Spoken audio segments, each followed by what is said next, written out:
Welcome to Data Center Go-to-Market Sales and Marketing Q&A, the weekly live show where each week we tackle a handful of the biggest sales and marketing challenges that we're hearing about from all over the global data center, digital infrastructure, and critical facilities ecosystem.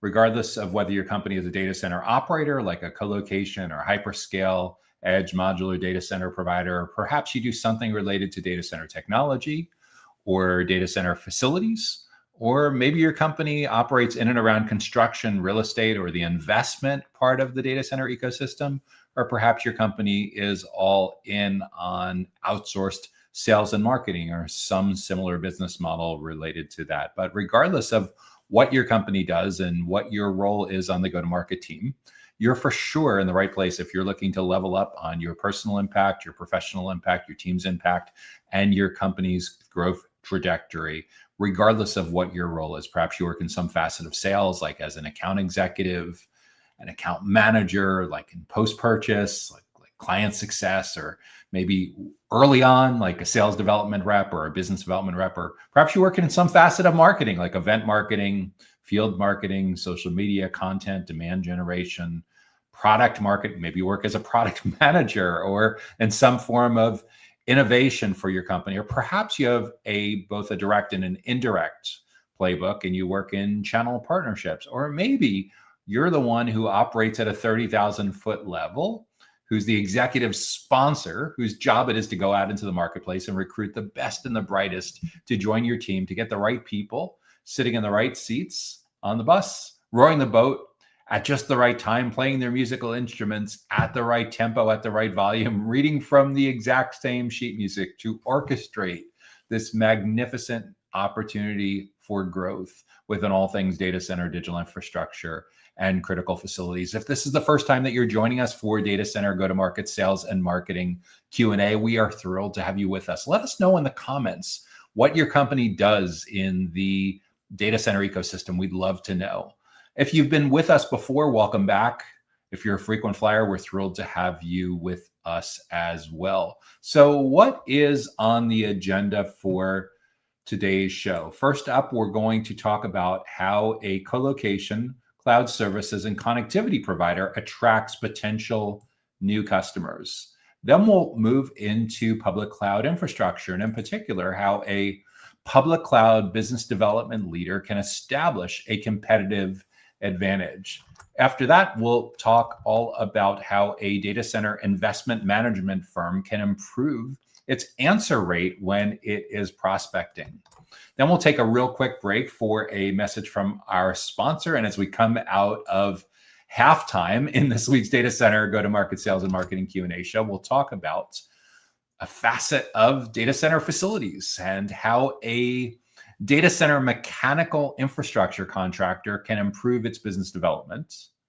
Then we'll look at how to increase data center sales and grow revenue. And as we head down the home stretch on this week's Data Center Go-to-Market Sales and Marketing Q&A show, we'll get into how to engage data center prospective customers in meaningful, impactful, and differentiated ways. If you have an idea for a topic, for a question or a challenge that you or your team members are currently facing as you scale your own go-to-market sales and marketing strategy and tactics, feel free to leave that in the comments on whatever platform that you're watching on, and we'll add that to the consideration queue to address in an upcoming show. And if you want to make sure that you get notified about upcoming educational events and resources just like this, be sure to subscribe to the Data Center Sales and Marketing newsletter so you get notified in your email inbox. Each Sunday, you can subscribe for free at www.dcsmi.com. So without any further delay, let's jump right into this week's first question, which is, how does a colocation, cloud services, and connectivity provider attract potential new customers? That is a terrific question. And it's one that's very much a moving target, because as we move into this world now where not only is so much of the demand in the global data center ecosystem being driven by the uptake of AI infrastructure and GPUs and incredibly power dense server racks, a lot of the demand challenges as well in and around the global data center ecosystem come down to understanding how your buyers want to buy from a company like yours. And where I see so many companies struggle is they're largely using the same kind of sales and marketing playbook that they used 10 years ago. And they have barely adjusted it, even though buyer preferences have changed quite dramatically. If we think about 10 years ago, if you were a sales leader for a company that was involved with co-location, cloud services, and connectivity, you could count on the fact that if you did most things right with figuring out your ideal client profile and building out your target account list and understanding deep customer insights about your buyer personas, if you did most of that well, you could count on the fact that your typical buyer would get about halfway through their research and decision-making process, and then they'd be ready to fill out a form on your website and essentially talk to sales. Sometimes you put lipstick on it and dress it up, and you'd call it a free consultation or a free needs analysis or schedule a tour. But the reality is they would do a lot of research on search engines. They would ask questions on LinkedIn. They'd watch YouTube videos. They'd attend webinars. They'd read some online reviews. And they'd get, at that time, it was 56, 57% of the way through their buyer's journey. And they'd be ready for a conversation with someone from your team. At the time, CEB, the corporate executive board that's now owned by Gartner, did some really seminal research with Salesforce and SiriusDecisions, and they found that like 56, 57% of a typical journey was over before vendor contact. That, however, so it wasn't too bad. You were still in there for the final 43, 44% of their research and decision-making process, your sales cycle. That now is very much a point of nostalgia. Why is it a point of nostalgia? Well, 10 years of digital transformation, millions of baby boomers retiring, and a lot more Gen Z and millennials in decision-making roles, tens of millions of people working from home at the beginning of the 2020s and getting really, really used to these remote and hybrid workforce arrangements. And that 56, 57% number has jumped all the way to 83%, and it's continuing to accelerate. What does that mean? By the time you meet a prospect, a future client for your company, they're usually almost ready to buy, like 83% baked. They're 83% of the way through their ball game before you're invited into the stadium or the arena. Imagine that. Imagine being a professional football team or soccer team or baseball team or hockey team, and the other team is allowed on the field before the game, 30 minutes, an hour before the game, to warm up and everything. And you, for whatever reason, they don't like your job title. And they say, you know what? No sales folks allowed in the stadium till the game is 83% of the way over. You'd be like, what the heck? We're a sponsor. We have the big sign on the field. We have our big VIP corporate suite. We're sponsoring this event. What do you mean no sales? Well, people have gotten so sales allergic over the last 5 or 10 years that they will jump through a glass pane, walk over hot coals to avoid having to have a conversation with someone that throws them into an uncomfortable sales process. And the crazy part is, a lot of what's propelling this hockey stick growth of co-location, cloud, and connectivity companies is generative AI. All the tools that we now, that barely existed 3 years ago, like ChatGPT and Copilot and Gemini and Claude and Perplexity and Grok, like this category didn't exist a couple of years ago. And now all of a sudden, people have gotten so used to leaning on these tools and these apps for all of their information that, one, massive amounts of market share is going away from traditional search. This is why why Alphabet had this, what they called, I guess, a code red event a year ago, where they're like, we got to figure this out, or this is an existential threat to our business. Ironically, they figured it out so well that they had a record-breaking quarter. But like, this changes the nature of how people research, to the point where you're now, as a salesperson, as a marketer, as an account manager, as a founder, of an executive, as in colo and cloud and connectivity, you're now in competition with the self-service apps, the chat apps, the LLM apps on people's phones and on their desktops and their laptops for these early conversations. It's crazy. So this changes the nature of who you hire. What's happening, what we see increasingly is not only are chief revenue officers, chief commercial officers, CEOs of smaller companies deciding to segment up their teams. They've historically always segmented up sales teams by geography, right?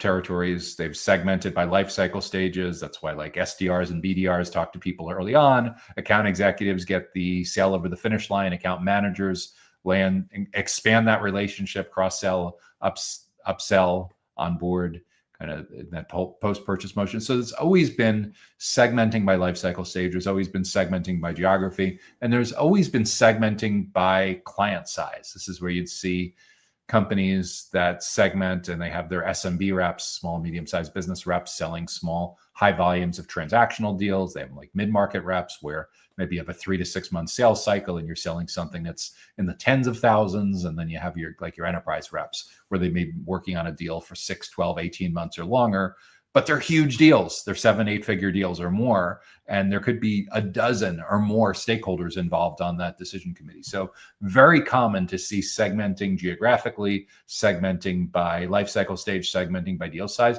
We see another segmentation happening now, though, that's very pronounced. We see segmenting by vertical industry expertise. And the reason that that's especially important is in a world where so many IT buyers and so many engineering buyers, so many of the typical target buyer personas for a colo, cloud, and connectivity type of company, in a world where they've become so averse to spending time with sales, what they are still willing to do is they are willing to spend time with peers. This is the reason why they belong to communities and ecosystems and conferences, and they still need to learn. So to the extent that your commercial team members, your go-to-market team members resemble and have similar backgrounds as peers from formerly working as peers or in a similar kind of company before they came over to your company, that is a very valuable hire that we increasingly seeing being made across the board throughout the global data center ecosystem, not just at the operator level, but with technology and facilities companies and construction and real estate companies. So in other words, perfect example, like if you were the VP of IT or the CTO for a hospital, a group of hospitals, let's say you were in charge of all the IT, you had 50 direct reports across 4 hospitals or something like that. And you did that for 4, 5, 6 years. And then you go work as a account executive in a digital infrastructure company, in a co-location company. Like, wow, do you have incredibly valuable insights when you go and call on IT executives, and not just in hospitals, but pretty much throughout anything related to health tech, related to healthcare. Tremendous amount of institutional knowledge, tremendous amount of industry connections, really, really understanding the landscape. So we're seeing increasingly that happen a lot with this extreme vertical specialization. At the same time that's happening, of course, your website and your lead generation campaigns and your social and your email, your digital ad strategy, and of course, your event strategy needs to be in lockstep with that. People that are sales allergic don't want generic stuff forced on them anymore. They want things they want educational resources, educational events that are hyper specific to their job role in a company in a specific geographic region of roughly the size company that they're in, of a similar kind of industry, of a similar kind of business model or vertical that they operate in. And the more hyper specific your sales team is, your account executives are, your sales developers, your account managers, your breakfast seminars, your webinar series, your website, all of that, the more hyper specific it is to who they are and what they care about, the more likely it is that you'll successfully cut through the noise and win against self-service. And that's what we're largely talking about here, is you are in direct competition for the relationship that your prospects and clients have with their favorite chat app, with their favorite LLM app. If you've ever had someone half jokingly, half seriously say about a friend or family member that, oh, they're in a long-term relationship with ChatGPT or Gemini, like they should get married, they should get a room. Like, people say that half jokingly, half seriously, but there are now prognosticators that are predicting within less than a generation that our kids or our grandkids, some of them will have an AI spouse. It looks something like a robot with it perfectly anticipates their needs. But the world that we live in now is it's not just that you have competition to win over the attention from the digital experiences that people were having 10, 15 years ago in search and social and mobile. But you have all of that in addition to the instant gratification of they don't need to do a search anymore and click 10 blue links and spend an hour or two synthesizing all that. They can get the answer immediately and they can iterate immediately. And after the app has given them the answer, they do a phenomenal job of suggesting the logical next step to increase session time. So what do we do in a world where we want to continue attracting potential new customers as a co-location cloud and connectivity provider? We need to get really dialed into how we can stay in our ideal clients' ecosystems by getting the heck out of the vendor box and staying out of the vendor box. And the way we're going to do that is shed the traditional job titles and the traditional stereotypes and stigmas around being an account executive or an account manager or sales development rep or marketer. And instead, we need to look a lot more like teachers and consultants, subject matter experts, trusted advisors, maybe even thought leaders. And we can't do it for everyone. We can't boil the ocean, but we can be very deliberate and hyper specific about making this professional development, this learning development pivot a reality for very specific high value segments of the market. So this starts with to figure out how to attract potential new customers. Let's get a lot more specific about who these new potential customers are. Like, do we have a well-documented ideal client profile, or do we need to go back to the drawing board and look at your website and look at your logos that are up there and your testimonials and your reviews and your case studies? And from that, can we infer geographically where your ideal clients are located? Can we infer the company size that's the right fit that we should be spending time with when it comes to your co-location, when it comes to your cloud services, when it comes to your connectivity? What's the minimum size that a prospect's company needs to be able to afford your minimum programs, your minimum packages, your minimum services? You know what they are, right? What does that align to? Do they need to be a 10-person company, a 50-person company, a 100-person company? How much revenue? You may be used to thinking about kilowatts and megawatts and square footage and racks and cabinets. The reality is when it comes to prospecting and getting really dialed into that ideal client profile, we need to normalize around how big or small that company is. So that's the low end of the range. And then at the upper end of the range, when we look at where you've been most successful, where your happiest clients are, when we look at the logos, the testimonials, the reviews, the case studies, when we look in your CRM, what do we notice about where our effectiveness and impact falls off a cliff when we get to a certain size company? In other words, is your company really successful selling to a Fortune 50 client? Are you really successful selling to a Fortune 500 client, a Fortune 1000 client? Maybe you are. Typically, bigger companies do well selling to other bigger companies. So if someone from Digital Realty or Equinix is asking this question, obviously they're not going to feel any uncomfort. They're not going to run into very much friction selling to the biggest of the largest companies. However, if your company that provides colo, cloud services, and connectivity is a 50-person company with 2 or 3 facilities that did 8 million in US annual revenue last year, your local currency equivalent, well, you might run into some credibility problems selling to a Fortune 500 or a Fortune 50 company. And you may have determined that our sweet spot really is, well, they should be big enough to afford our minimum programs. They should have at least 10 employees, but once they get beyond 1,000 employees, our likelihood of being able to successfully market, sell, and service that account really falls off the cliff. So that's your range. And what does it usually come down to? It's not just their perception of your company's size. It's things like integration requirements, compliance requirements, regulatory requirements, personnel requirements in specific locations, a host of issues, and aside from just the financial realities. So there's geography, there's company size, and especially when it comes to co-location and cloud services and connectivity to a certain degree as well, certain geographic regions and certain industries require certain compliance credentials on your part.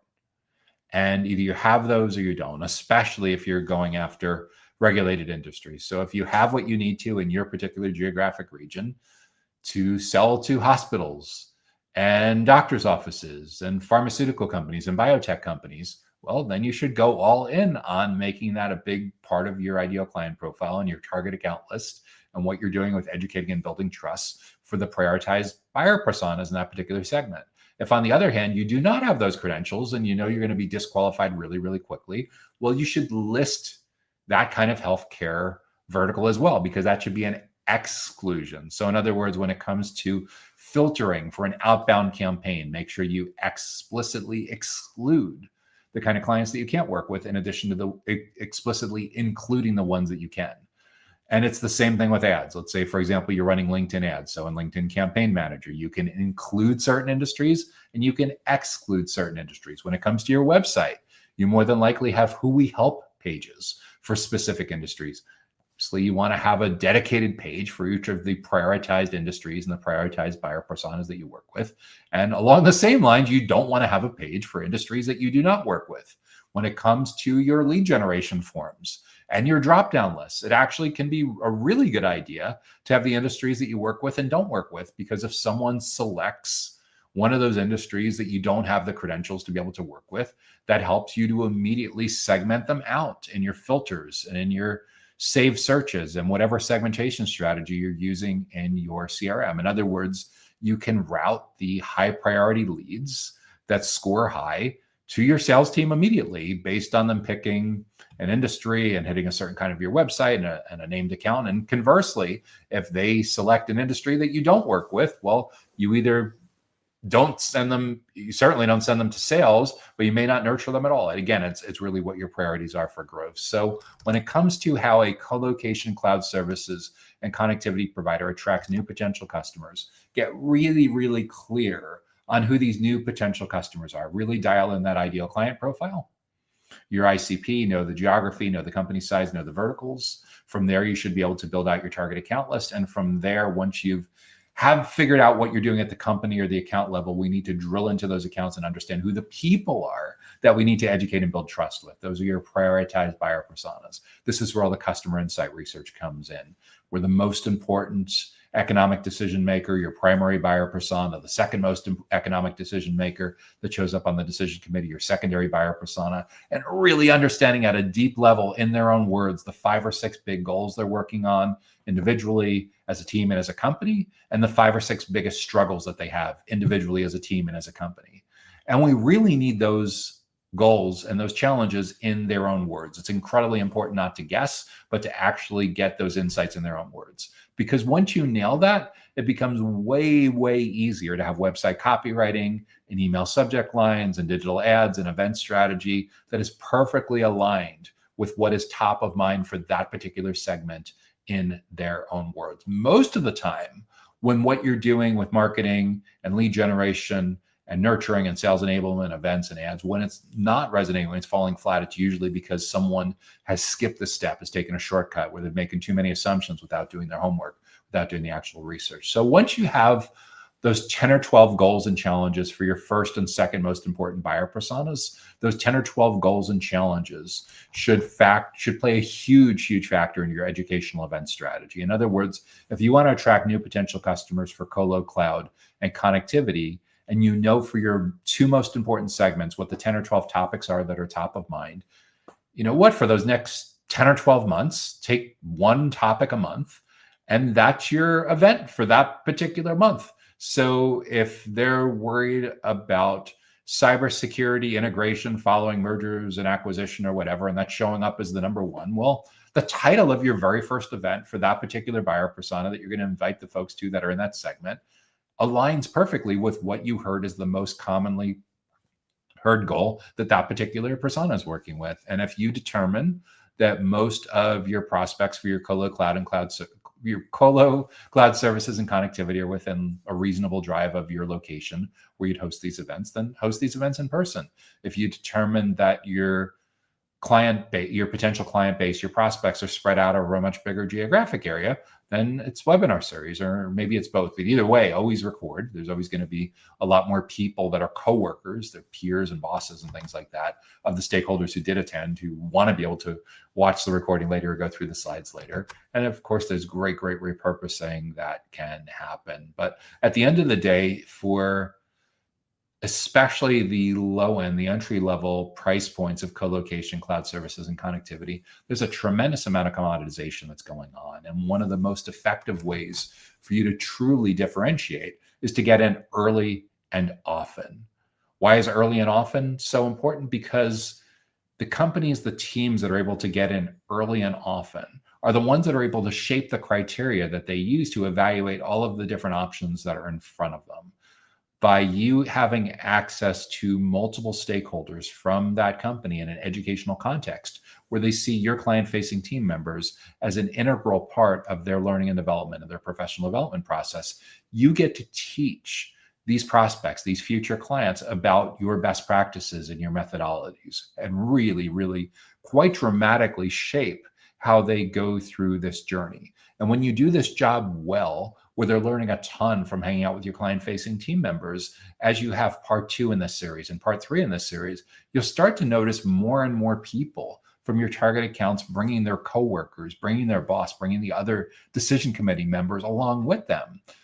So not only are you achieving your account-based goals of getting multi-threading and increasing your surface area in these accounts, you're guaranteeing that you stay on the short list. In many cases, you're starting to neutralize competitive options off of the short list because they're learning so much from you. You're starving the oxygen away from competitive alternatives. You're also doing something incredibly valuable in the formative stages of the journey.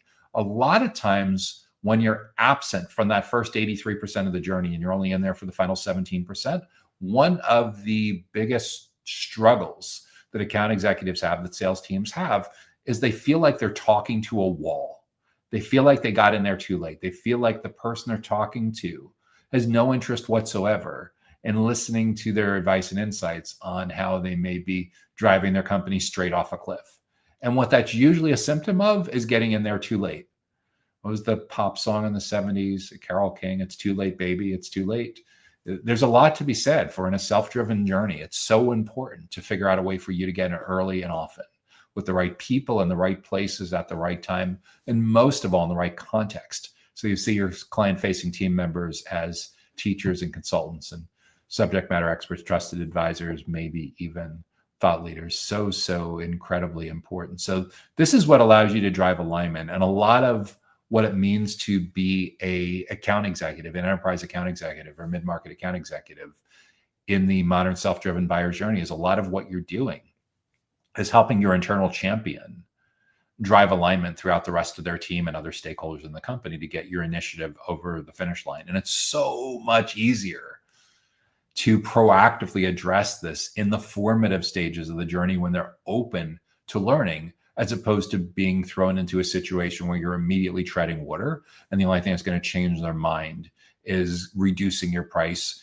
killing your profitability, potentially destroying your team's morale, company survivability, a whole host of bad factors by simply not getting in there early. So I'm a huge believer in getting in there early and getting in there often. Think about 28 touch points that need to be covered between complete stranger and purchase decision. A once a month series gets you in there covering 12 of those 28 touch points. A newsletter, videos, podcasts, webinars. Again, we want to saturate. We want to take the oxygen away from competitive options by making it so incredibly enjoyable and so valuable for them to keep learning from your client-facing team members. Now, a question that a lot of times people have, especially in mature categories like colo, cloud, and connectivity, is what happens if you've exhausted all of your available internal subject matter experts' ability to cover these topics? The first thing is, have you really exhausted this, or you're not getting the cooperation you need? If you're not getting the cooperation you need, that is a C-level conversation, because what that means is your CCO, your chief commercial, your chief revenue officer in a smaller company, the CEO needs to say, look, We are fed up with our prospects and our clients treating our team members like crap. We're fed up with the ghosting, the condescension. We're better than that. We have some of the smartest people on the planet when it comes to colo, cloud services, and connectivity. And it's time for us to let the industry know about it. This is the reason why we are going all in on this educational event strategy where we have 45 minutes of undivided attention with the right people and the right accounts every single month, month after month. And we're going to dramatically impact how they shape their criteria that they use to evaluate our categories. So if you actually have the C-level alignment and you do legitimately exhaust your internal subject matter experts, the next thing to do is to look at your channel partners. Among your channel partners, among your vendors that you work with, who can supply great speakers, among your contractors, consultants, who could be a great speaker. Could you host a client panel? Could you host a channel partner panel where you interview 2, 3, 4 guests, kind of like TV newsletter style, conference panel moderation kind of style? There's a lot of different ways to tackle this. But at the end of the day, we want to educate and build trust like our company's survival depends on it, because it does. This nonsense of thinking that you're going to skip doing all of this work and instead buy your way in by spending a ton of money on ridiculously expensive national and global conferences and having the most lavish golf tournament that was ever sponsored, short of having Tiger Woods driving the golf cart along with your golfers, or having the most ridiculously lavish cabana party that had a Grammy award-winning artist up on stage performing there. Like, you can do all of these crazy things, and it's possible that some of the prospects might remember that you spent this crazy money, but the one thing you won't be doing is driving transformation and driving alignment across multiple stakeholders in a company. And what's so incredibly important for these kinds of initiatives when it comes to digital infrastructure, when it comes to colo, cloud services, and connectivity, is getting multiple stakeholders from the same company on the same page. And by far and away, the most effective and the most cost-effective way to do this is to go all in on owned events, not paid events, not bribed events, not playing shell game kind of events, but at genuine events where you're educating and building trust and becoming an integral part of your most important buyer persona's way that they learn about what's going on in other companies and how they keep their skills sharp. And the better job you do with that, the more it is a supremely natural process to have them keep coming back over and over and over again. PR giant Edelman and LinkedIn does this fantastic B2B thought leadership every year. And they found in the most recent iteration of their annual thought leadership report that your salespeople are 95% more effective with their outbound when your salespeople and your company are seen as thought leaders. 95% more effective with outbound. So if you're leaning on outbound to get the attention of the right people and the right accounts, nearly 100% more effective if you're going in from a position of your team members, your team, you're part of the company, your company as a whole, being seen as the go-to thought leaders when it comes to anything and everything having to do with co-location, cloud services, and connectivity for a company that operates in your geographic region, that markets and sells and services to companies of a certain size in certain industries with certain kinds of job functions. Remember, we don't need to be everything to everyone, but we do need to completely dominate. We need to completely saturate our ideal client profile, our target accounts, and our prioritized buyer personas. And the better job you do with that, the more you're going to attract the right potential new customers to your co-location, cloud services, and connectivity. So that's what I would be thinking about for how a co-location, cloud services, and connectivity provider can attract potential new customers. If you're getting good value so far from this week's Data Center Go-to-Market Sales and Marketing Q&A show, make sure that you help to spread the word by hitting the like button. So what is up next? What are we going to talk about next?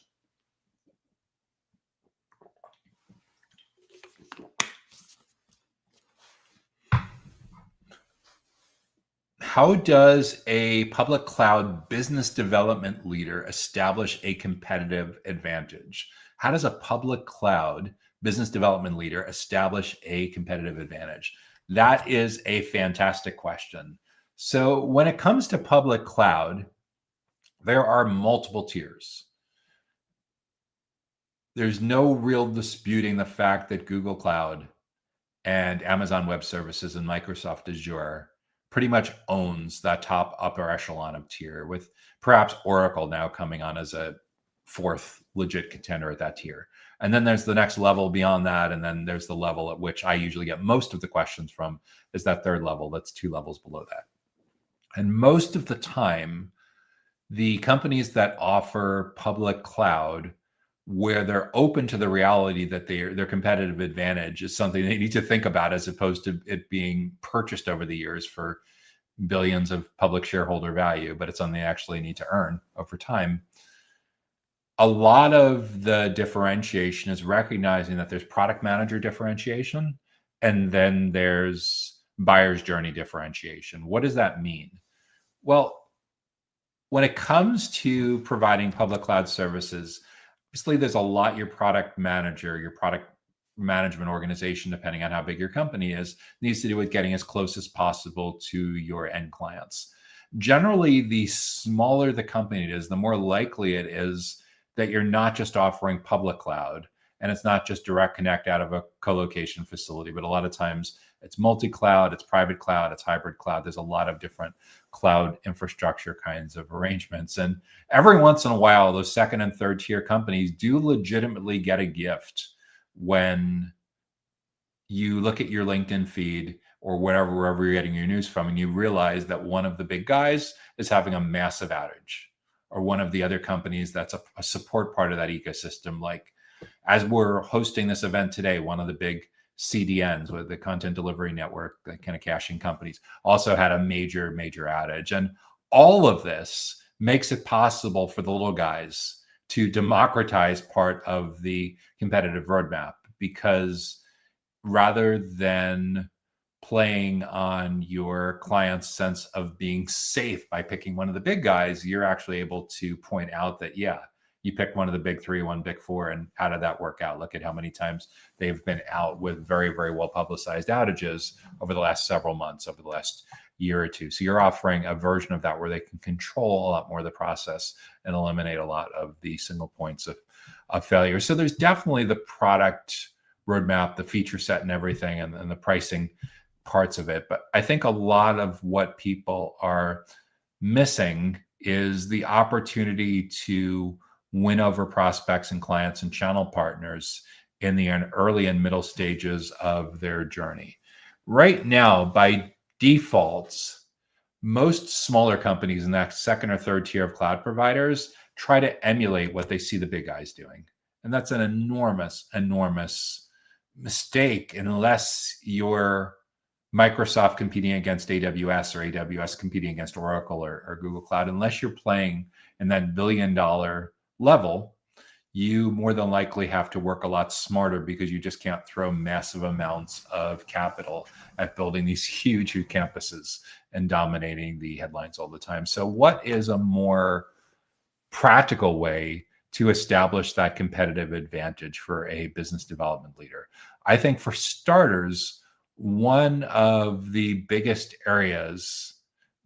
opportunity areas for a business development leader is to first pick an employer that has a really good reputation in the marketplace and that has a great public cloud product, because no amount of business development or sales or marketing or bells and whistles are going to make up for the fact of a company having a crappy product and a crappy reputation and lots of downtime problems.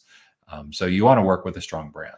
The second part of that is joining a company that has a strong go-to-market, sales, marketing alignment culture. And that's easier said than done. But in the world we live in now, where so much of the research and decision-making now happens in a self-service fashion, and in the public cloud category, nearly all SMB deals, small, medium-sized business deals on the commoditized cloud services, also happen in a self-service fashion. When it comes to these mid-market, when it comes to these enterprise deals, it's so incredibly important to have ridiculous amounts of world-class alignment across various members of your team. The silos simply can't exist. The silos are what cost you deals. Breaking the silos down so there's really, really strong collaboration is incredibly important. And it's even more important for this mandate, this initiative, this culture to start at the extreme upper levels of your company, especially if you're a small company yourself, meaning that if your company is sub 200 employees, the CEO literally needs to be sitting on making sure that this culture and this alignment and this collaboration is actually happening. If your company is significantly larger, if you're like that mid-tier where you're probably anywhere from 500 to 5,000 employees, and it's probably your chief commercial officer or chief revenue officer working with chief marketing and chief product and everything to make this actually happen. But what you're essentially looking to do is to figure out ways for your account executives and your business developers, your sales developers to be able to come in as early as possible in that journey so that they're seen not as a vendor, but are seen more like teachers and educators and trusted advisors and consultants rather than the traditional old-fashioned job titles.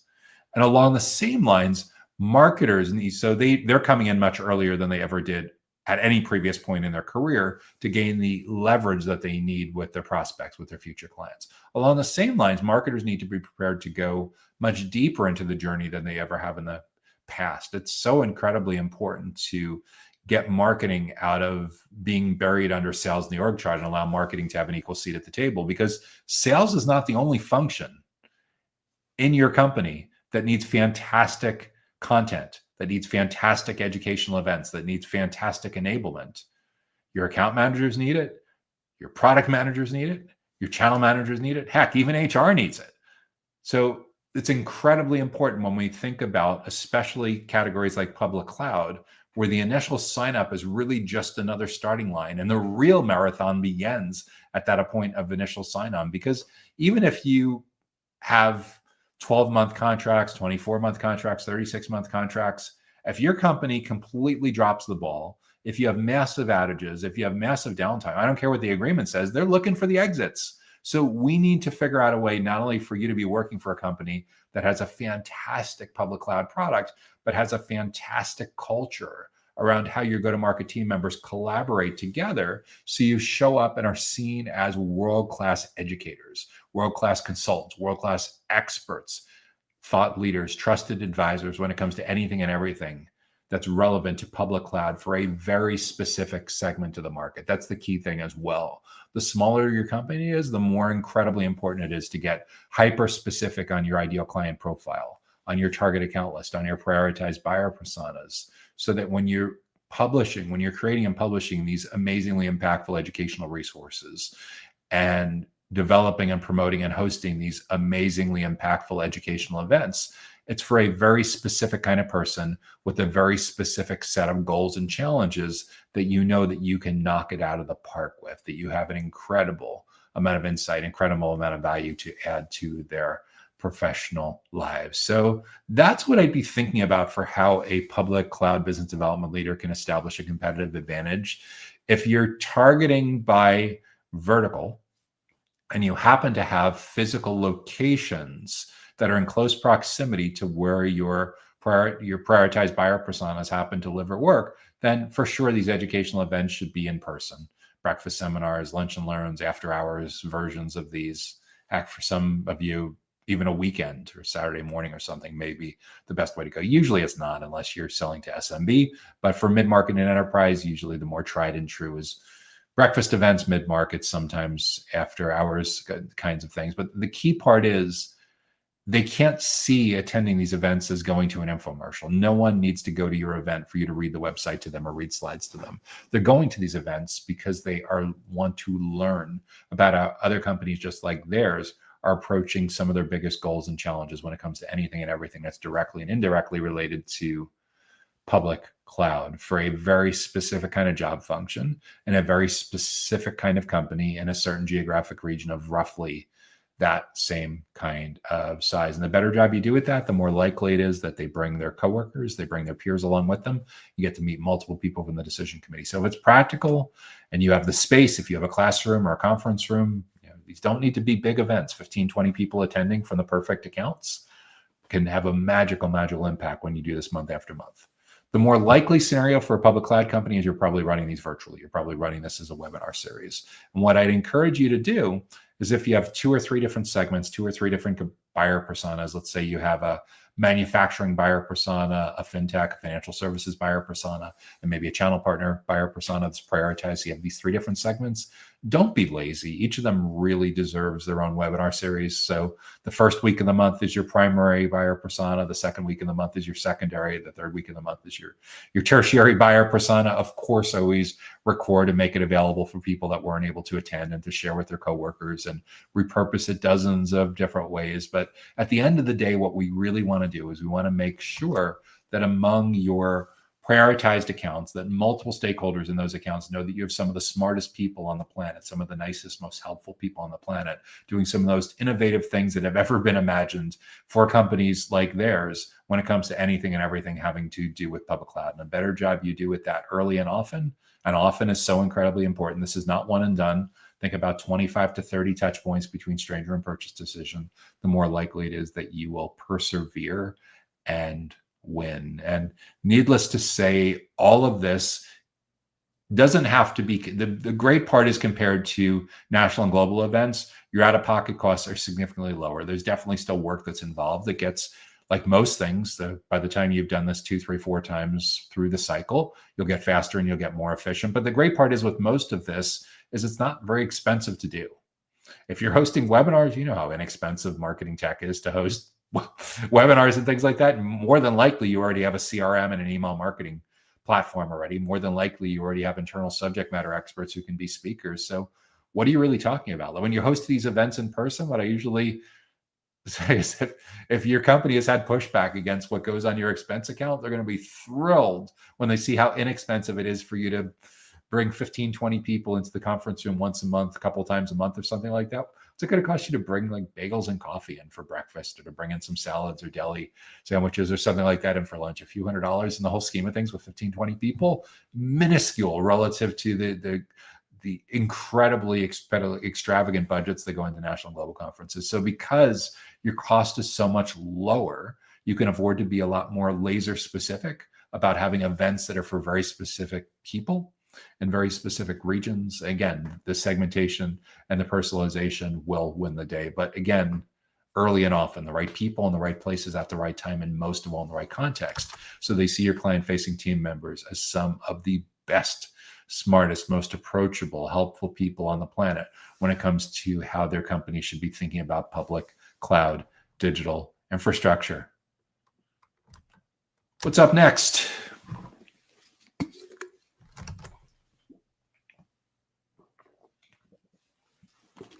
This next one's really interesting. We don't usually get a lot of questions from private equity and venture capital kind of firms that are in the data center industry. They for sure exist. For some reason, I guess they're a little bit shy with asking questions publicly, but I get LinkedIn connection requests and consultation requests and everything all the time from that space, especially at the intersection of like real estate development.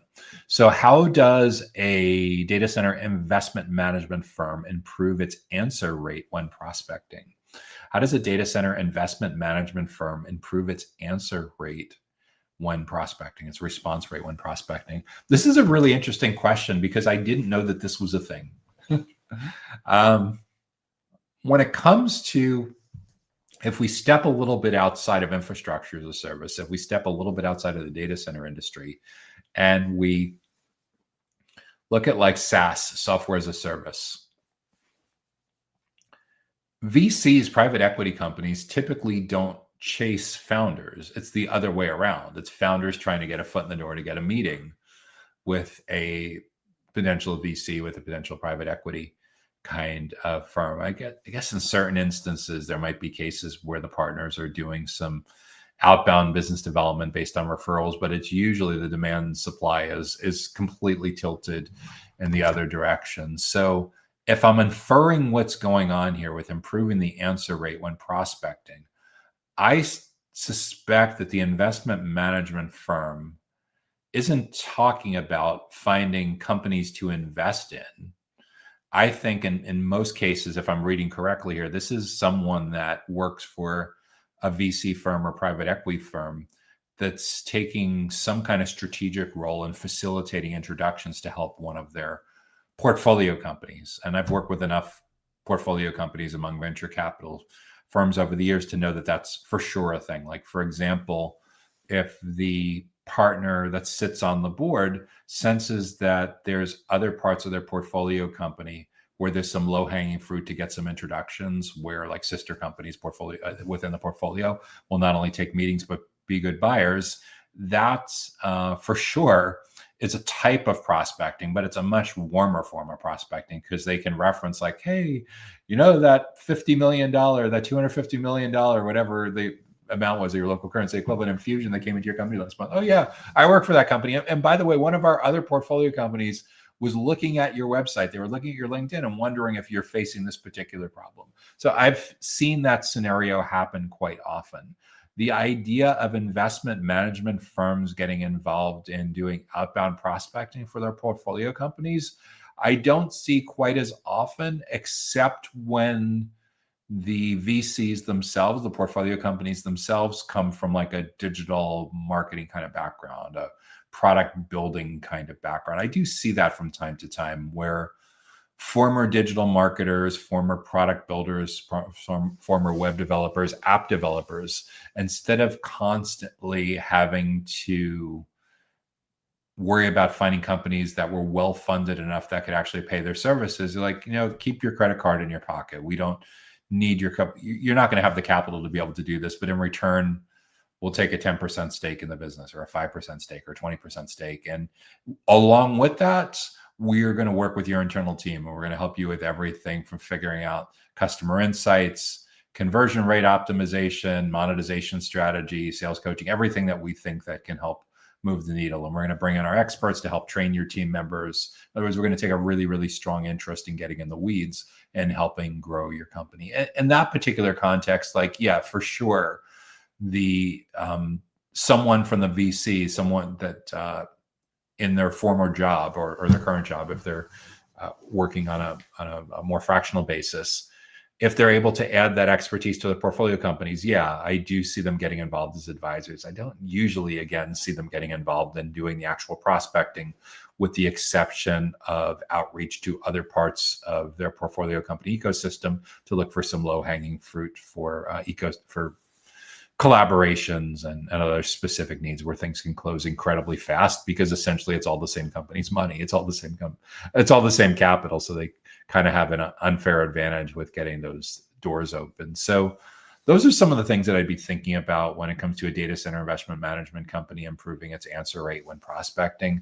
The big cautionary note with all of this is I've seen over the years a lot of companies, a lot of startups add investors to their cap table and add board members to their board who have really good intentions of helping the portfolio companies, but they don't have a lot of career experience that aligns really well with that particular founder's company's life cycle stage. In other words, like, they were a marketing leader, they were a sales leader, a channel partner leader, a product leader, a go-to-market leader for a really, really well-known brand in your space, like a Fortune 1000, Fortune 5000 company in your space. And because of that, everyone feels that they have this like godlike aura that hangs over them, that they have the answer to every single question that can be in solving every single problem. That the challenge is, okay, now they're in a position of responsibility and power with their shares. And because of that, the founder and the founder's employees may tend to disproportionately listen to their advice, when if you look carefully at their LinkedIn profile and their CV, you realize that they spent nearly all of their career working for huge companies. Like the smallest company they ever worked for had like 800 employees when they got there and had like 1,500 employees when they left. So they've never truly worked for a startup. They've worked for mid-market enterprises all their career. So they've never had to be this crazy amount of resourceful. They've never had to try to figure things out in hours that often in larger companies would take weeks to be able to get over the finish line. They've never been able to synthesize what it takes to get one person, that crazy unicorn that can wear 12 different hats, that would be 12 different jobs in other companies. So yeah, that's one of the bigger challenges as well, is it's extremely unusual to find no VC puts someone on a board that wants to intentionally sabotage their portfolio companies. But a lot of times, despite their intentions, their career experience just isn't nearly as relevant as they feel it is. And because of that, not only does the insight sometimes lose some of the contextual power and send them chasing their tail, but a lot of times even the recommendations on who to hire takes a similar kind of path with favoring the logo hire that worked for a famous company over the candidate that had much more relevant experience working for a smaller company at that stage and wearing the 5 or 10 different hats and having to be resourceful enough to do sales development in a company that nobody has ever heard of, in a category that really doesn't exist quite yet, because the company barely has product market fit and definitely doesn't have go-to-market fit yet. So those are all the considerations that I'd be thinking about for how a data center investment management firm can improve its answer rate when prospecting, is to get very clear on why the PE firm, why the VC firm is getting involved in prospecting for one of its portfolio companies in the first place, which is a little bit strange, but okay. If they're helping kind of get this going as a coach, are they getting it going because the person that's doing the coaching, that's doing the consulting, the advising truly has relevant experience? Or are they sticking their nose in places where it really doesn't belong and they can do more harm than good? So be super careful with all of that when it comes to how a data center investment management firm can improve its answer rate with prospecting. I love the idea of cross-pollinating best practices across multiple portfolio companies that are like sister companies of the primary investor. But along the same lines, be super careful to not adopt every single one of their pieces of advice as if it's perfectly grounded advice, because sometimes it's just best intentioned and it doesn't quite have the context. So that's what I'd be thinking about with answer rate. Don't let your guard down with best practices. You still need to know your ideal client profile, extreme clarity around things like target account lists and buyer personas and goals and challenges, and educating and building trust. Just because you have a famous investor, I know a lot of times you want to believe that that's going to get enterprise clients to let their guard down and let you in, and it helps a little bit. But for the most part, education and trust building is still a huge, huge part of that. And a lot of times too, like, the famous investor is well known among other founders, but may not be remotely well known among your target accounts, among your ideal clients. So be super, super careful with that. Yeah, sure. Like, all of your target accounts have heard of like Google Ventures, and they've heard of the parent company behind that. But when it comes to some of the big companies that have been around a while, do they know Andreessen Horowitz? Do they know Kleiner Perkins? Sure, all founders know that, and VCs and private equity firms, of course, have heard of them.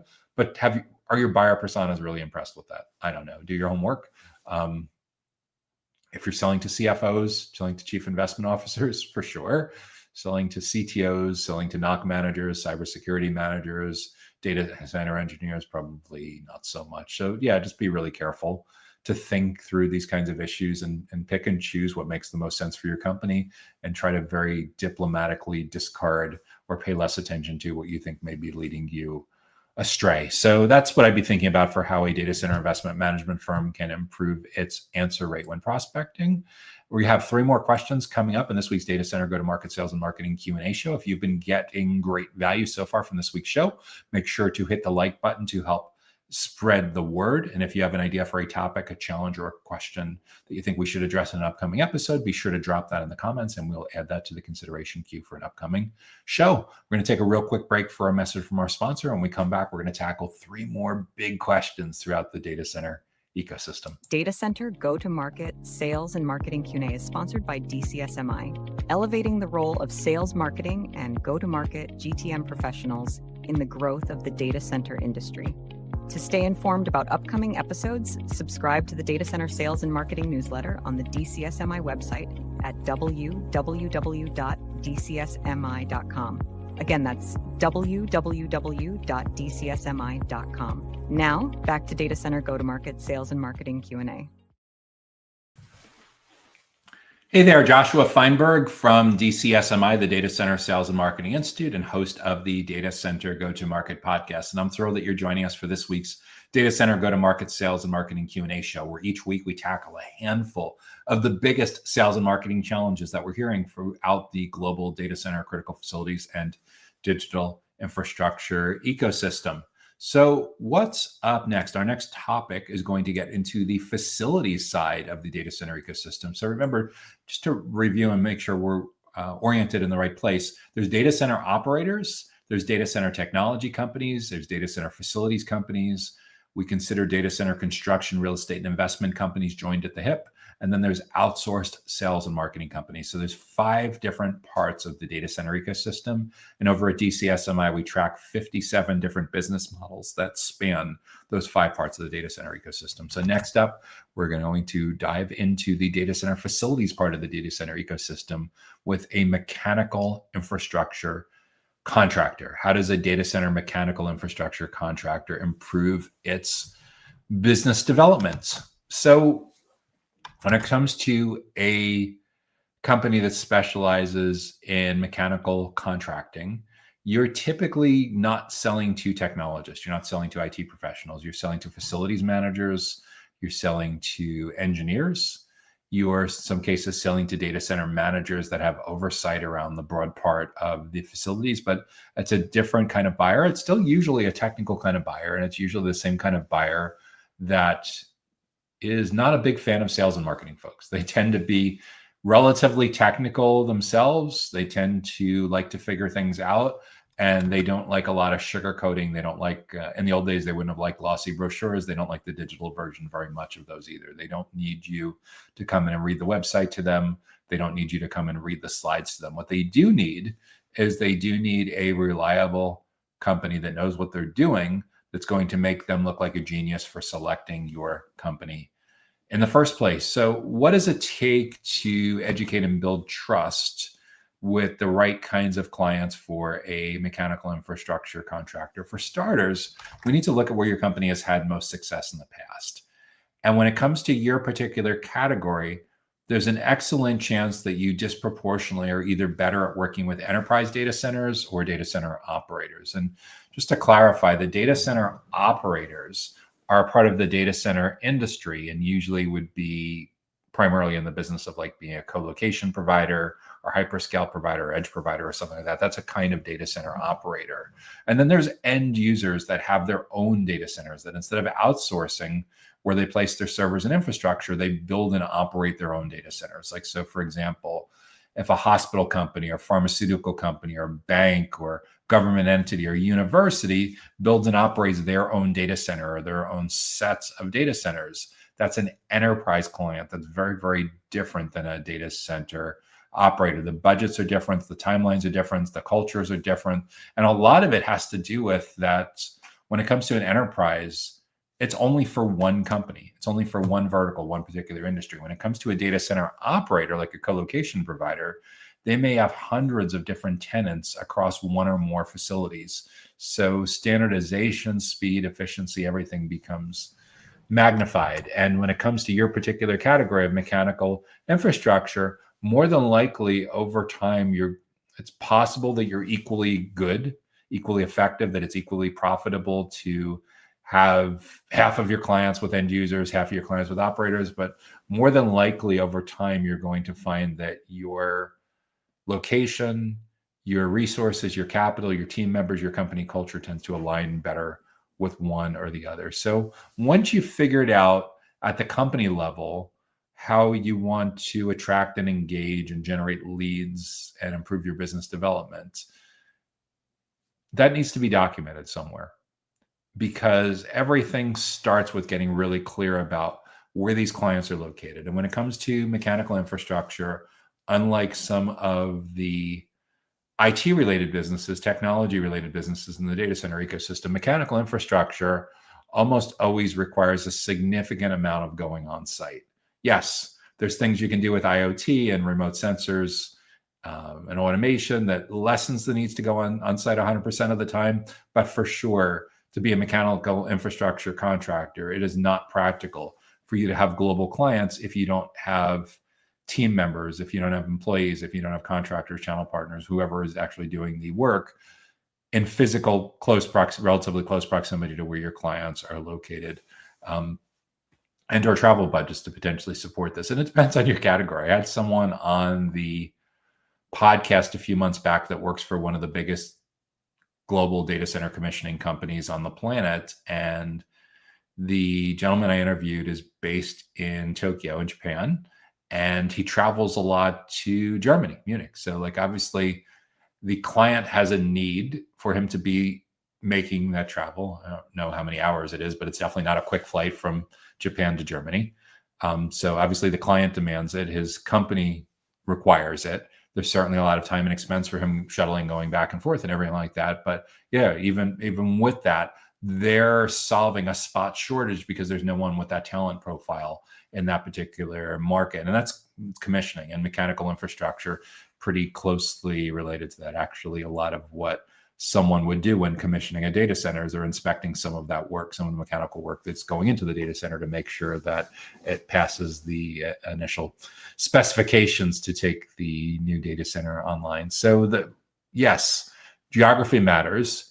Company size is almost always going to be a factor, depending on how big or how small your company is, may dictate how big or small your target audience is. Like, in other words, a smaller mechanical contractor is probably is in most cases going to be more successful with smaller clients, and vice versa. Like, if you are a huge mechanical contractor, or you from a huge mechanical contractor firm, you'll likely have a lot more success selling to the biggest of the big data center operators, like selling to Digital Realty or Equinix or NTT Global Data Centers or Vantage or DataBank or Switch or something like that, selling to companies with hundreds or thousands of employees. Whereas a mechanical infrastructure contractor that, I don't know, has a half a dozen trucks and 20 employees or something like that, it may be a lot more challenging for you to get a foot in the door with one of these companies that have dozens of different facilities scattered across a nation or potentially around the world. So company size will definitely be an issue. How big do they need to be to afford your minimum installations and ongoing maintenance agreements? And at what size are they so big that they may outgrow your current capabilities, your resources to be able to handle a client like that? And then there's industries that come up. And the technology part of the data center ecosystem and the operator part of the data center ecosystem, to their end clients, industry tends to be a little more relevant, especially because in certain geographic regions, there's certain compliance requirements, especially for regulated industries. But the facility side, it's not quite as big of a deal. So you may be able to successfully service a handful of different industries or more. And again, the best way to figure that out as you're going through and documenting that ideal client profile is to simply look at where you've been most successful. For most mechanical contractors, you likely have logos on your website representing some of your favorite clients that you're most proud of. You probably have testimonials and case studies and reviews. In addition to that, or in lieu of that, for sure, you have like a CRM, a customer relationship management system. Figure out where you've been most successful geographically. That more than likely is going to align with where you have physical presence. What are their company sizes, from the smallest clients to the biggest clients that you want to be able to attract and improve your business development outcomes with? And are there certain industries, certain business models where you've been more successful than others? Again, for your particular category, I think the first split is really figuring out if you're going to concentrate more on enterprises, end users with their own data centers, or data center operators. And then even among data center operators, you may have capabilities that are really well aligned with smaller colocation facilities, or you may have capabilities that are really well aligned with massive hyperscale facilities. Or maybe you have unique expertise around edge data centers, small data centers that are really geographically spread out, and you have a fleet of trucks and personnel that are ideally suited for an edge provider that has a dozen different facilities and radically different locations. Again, these are all decision points that come up as you go and you figure out what you're going to target. And that ideal client profile definition will help you build out your target account list. And for your target account list, once you get down into the individual accounts, who are the people that your business development reps, your sales development reps, your account executives need to be educating and building trust, need to be creating awareness with. And those specific kinds of people, the most important kind of person we'll call your primary buyer persona. The second most important we'll call your secondary buyer persona. For most scenarios, it's like a data center manager, a facilities manager, a director of engineering, a VP of engineering, a chief engineering officer. There's a lot of different titles, but it's very facilities kinds of focused. And then once you have identified who's economically the most impactful, who's the second most impactful, is get together 10, 20 representative people from that segment. If you can interview them face to face or on video conference or by phone. If you can't, interview them at the minimum, like send out a survey, study their CRM records. In addition to that, look at LinkedIn profiles, and you're trying to figure out the consensus for what they're currently working on for their jobs. That is so critical that if they get right, we'll get them a promotion or a bonus. And if they screw up, could get them the opposite of a promotion or a bonus. And these are things that show up for sure on LinkedIn profiles with job descriptions, like job postings for sure give you a lot of insight on that. If you have a good foot in the door with a specific existing client, and that client trusts you enough, or the prospect trusts you enough to share their OKRs, their objectives and key results, that can be incredibly valuable to getting clarity around the goals that they're working on individually and as a team, and potentially even as a company. And we need to know what they're struggling with most. What's been their biggest source of frustration, their biggest challenge when it comes to mechanical infrastructure.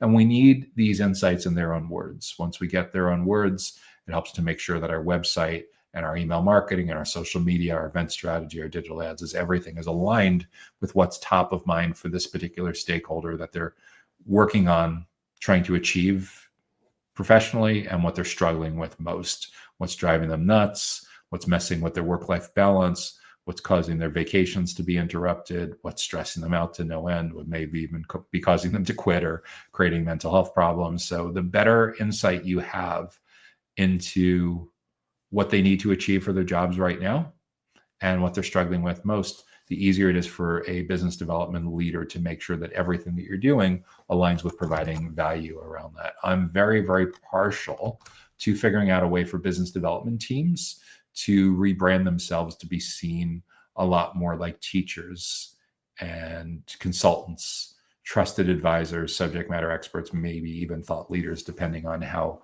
seasoned, how experienced some of the members of your team are. And that's another big unmistakable trend that we see going on in the data center industry, is we see a lot more companies looking to hire people in business development and sales roles and product roles and marketing roles who come from that particular industry.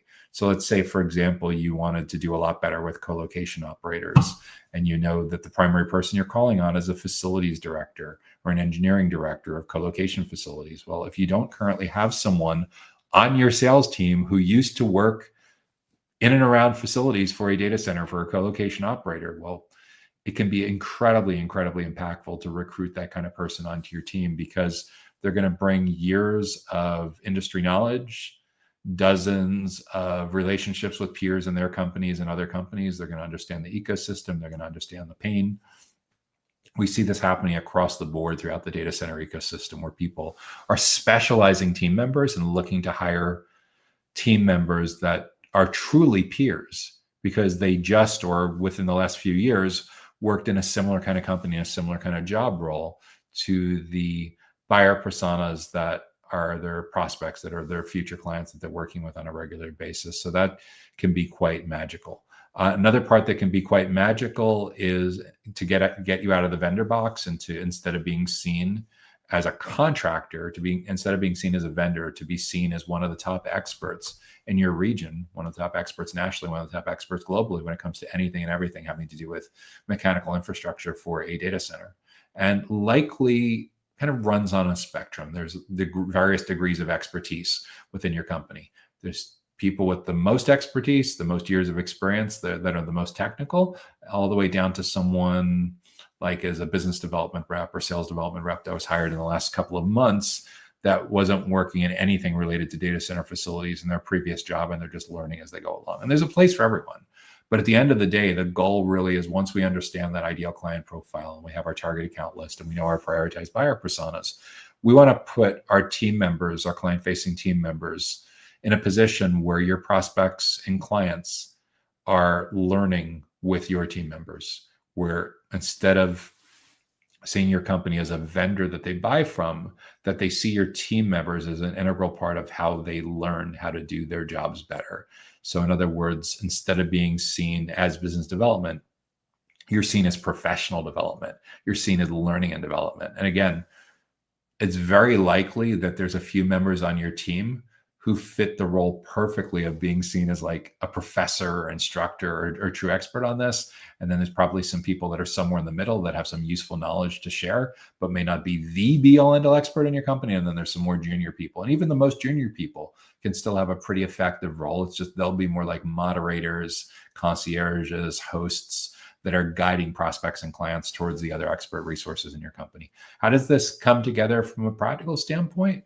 Well, as long as you have a physical presence in your region, which you of course need to have in your particular category, the question is, do you have space in your office, in your warehouse to be able to host small events? It doesn't need to be a lot of space. If you have a conference room that seats 15 or 20 people or a classroom, you're off to the races. And what I'd encourage you to do as a business development leader is once a month, host these fantastic educational events where you invite people from your existing accounts and your target accounts to come learn with your client-facing team members about topics that you know that are top of mind with them because you did your customer insight research. And this is such a low-cost, incredibly effective strategy that when you're doing your customer insight research and you're figuring out those goals and challenges for each of those prioritized buyer personas, let's say the facilities manager, you've identified 5 or 6 goals, 5 or 6 challenges that he or she is up against. So you have 10 or 12 topics. Well, for the next 10 or 12 months, once a month, tackle one of those, and your lunch and learn, your breakfast seminar, your after hours event, your webinar series, whatever you're going to do for your particular category, your business model, it's very likely that you need physical presence in your region. And it's also very likely that your prospects and clients are in relatively close proximity to where your company is physically located. And if that's the case, I would always lean on the side of having these events in person. Of course, I always record these events. There's always going to be peers and bosses and coworkers or people that weren't able to make it at the last minute. So you want to make the recordings and the slides available, and you can repurpose it a bunch of different ways. So what should you cover at these events? It's exactly the goal, or it's exactly the challenge that they told you about when you did your customer insight research. So let's say it's a breakfast seminar and you schedule this for 8:30 a.m. in the morning till 10 a.m. So they arrive, they check in, they have some breakfast, they get a time to chat and mingle with each other from like 9 to 9:40 of the formal part of the program with fantastic educational content. Maybe there's a workbook that goes along with it or some handouts or worksheets that you give them to help you get even more value and make it even more tangible. The goal with that educational part is it should be so fantastic that if they went to that session at a national or global conference where you're competing against dozens of other topics, titles, and speakers, you're highly confident that your session would be one of the highest rated at the entire conference. And it would be a no-brainer that you'd be invited back next year, and you'd have a long line of attendees in that session waiting to talk with you after the session about hiring your company to do this specific work for them. It needs to be that good. So you do that from 9 to 9:45, obviously, because it's a small session, make it really participatory. Give them a chance to answer questions throughout. Obviously, give them a chance to answer any additional questions at the end. And then if it was a data center operator, of course, you'd take them on a tour. For a mechanical infrastructure company, if you have some equipment on site where you can give a demo and you can show them something really interesting that's unique and differentiated so they can better understand some of the mechanical infrastructure that's in their own data center, for sure, that should be what you wrap up with. Make it super participatory, make it super hands-on so they can see exactly what you're talking about. And when you do this over and over again and they get a lot of value, they tend to bring their peers with them the next time around when you say, gee, it takes a village. It's a team effort usually when it comes to mechanical infrastructure. And there's people involved from engineering and facilities and finance and compliance and whatever else is typically an ESG. So with that in mind, who else would benefit from attending? And the better value they get from attending event number 1, the more likely it is that event number 2 and 3 in that series sees more and more people from that event coming along with them. And before you know it, you've met half of the decision committee. You've already won over half of the decision committee way, way, way before they're to the point where they're ready for a sales conversation, when they're in those formative stages in the early and middle parts of the journey, where they now see you instead of being seen as a mechanical infrastructure vendor or contractor. They see you and your team members as some of the smartest people on the planet with the greatest insights that are going to help them do their jobs better, more effectively, and really understand what they need to be thinking about in the coming weeks, months, and years when it comes to making the right decisions for their company's mechanical infrastructure. So that's what I see the future of business development, the present of business development looking like for someone that's struggling to get time on the calendar with the right people and the right accounts, and most of all in the right context. Think about early and often. We want to get in there as early as possible in the research and decision-making process so we can shape the criteria. And we need to recognize that this isn't one and done. There's going to be 25 to 30 touch points between complete stranger and purchase decision. And the better job we can do with completely saturating that surface area, so we're in on as many of those 25 or 30 touch points as possible, the more we're starving the oxygen away from competitive alternatives, the more they're falling in love with your brand, falling in love with your people. And it's becoming a very, very natural conversation to, okay, yeah, we get it. Yeah, we want to work with you. Like, where do we sign up? And that's where the price sensitivity completely goes away. Yeah, every once in a while, there'll be huge companies where they still have to do a complex bid process, but at the absolute minimum, you'll be dramatically impacting the language that goes into that RFP, that goes into that RFQ. But in smaller companies, this alone can many times accelerate the sales cycle to the point where it doesn't feel like a sales cycle anymore. It feels like you're truly consulting. So that's what I'd be thinking about for how a data center mechanical infrastructure contractor can improve its business developments. If you have an idea for a topic or a question or a challenge that you think we should address in an upcoming episode of Data Center Go-to-Market Sales and Marketing Q&A, be sure to leave that in the comments and we'll add that to the consideration queue for an upcoming show. Okay, what's up next?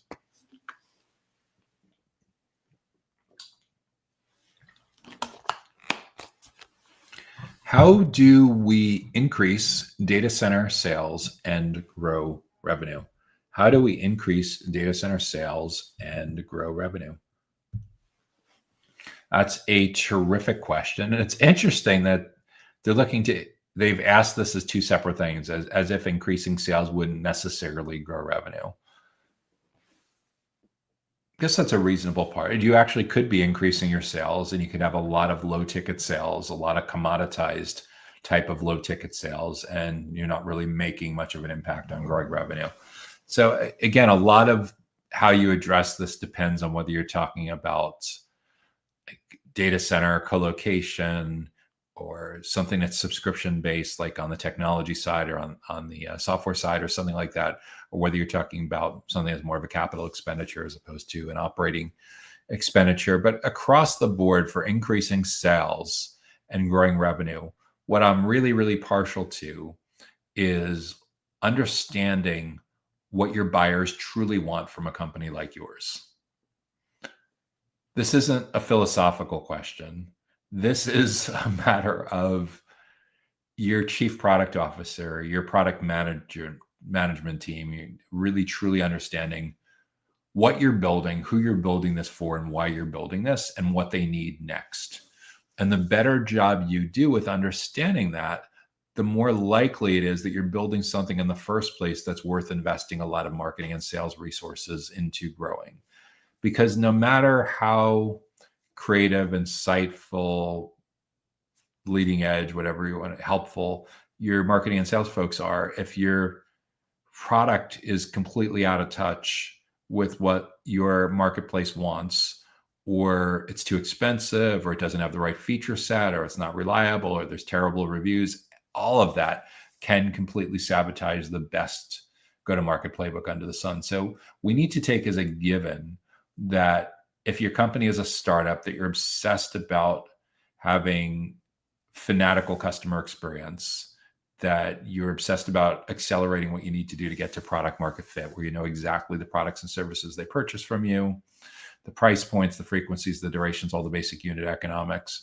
Once you've achieved product market fit, that you've successfully gotten to go-to-market fit, you've gotten to the point where you're way beyond founder-led sales, and you've successfully onboarded the first few sales teams, the first dozen sales teams, lots of salespeople are being hired, following your sales process, having lots of success, meeting and exceeding quota, getting promoted, going to President's Club, all that good stuff. Then you have go-to-market fit. So you know as you bring more capital into the business that you're going to have a consistent outcome, and you're going to be bringing on the right clients, and the clients are going to be happy. The next evolution, usually beyond that for a lot of companies in the data center ecosystem, is what we call channel partner market fit. That's where you've achieved go-to-market fit, except instead of doing this with your own internal marketers and internal salespeople, you've done this with channel partners like managed service providers, MSPs, value-added resellers, VARs, network integrators, master agents, consultancies, who are basically an extension of your marketing and sales and services capabilities, getting paid on a performance basis as opposed to getting a steady paycheck plus incentives or bonus or commission or whatever it is. It's a really different context. But either way, until we have clarity on product market fit, go-to-market fit, and channel partner market fit at each of these stages of company development, most of what you're doing is experiments. And the better job we can do of accelerating the experiments and shortening the cycles and getting data, the faster we can iterate.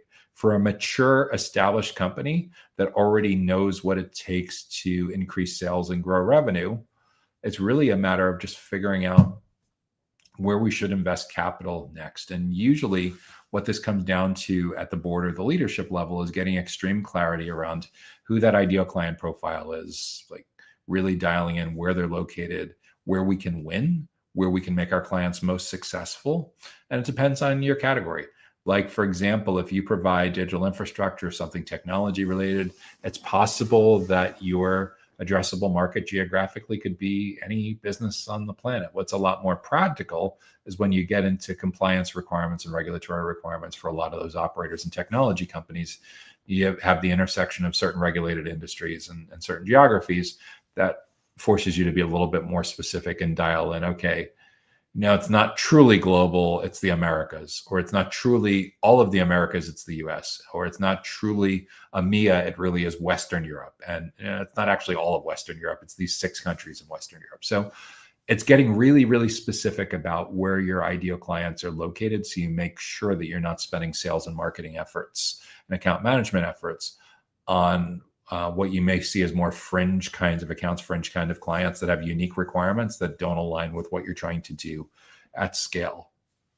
Dialing in geographically is really important. Dialing in company size is another big one too. Like enterprise clients will have requirements that mid-market clients and SMB clients, small and medium-sized business clients, won't even imagine thinking about. So again, having more success with sales and growing revenue, really specific about where your ideal clients are located, how big or small their companies are, and specific industries that they're located in. That helps to fuel having a target account list, assuming that you're using something like account-based marketing, account-based selling, and from there, figuring out the segmentation strategy, the personalization strategy for your most important segments in those accounts. Who are the most important people that you want to educate and build trust with? If you've heard me talk about this before, you know that I'm a huge fan of educating and building trust through hosting your own educational events. These can be in-person events. These can be virtual events. It could be both. It could be live events. It could be people watching the recordings later. But what I'm very, very partial to having most companies in the data center ecosystem doing is spending a lot more time getting really specific about who their ideal clients are, who their prioritized buyer personas are, and then reinventing themselves to get out of the vendor box and be seen a lot more like their ideal clients, their prioritized buyer personas, a part of their professional development, a part of their learning development, as opposed to just being seen as a vendor.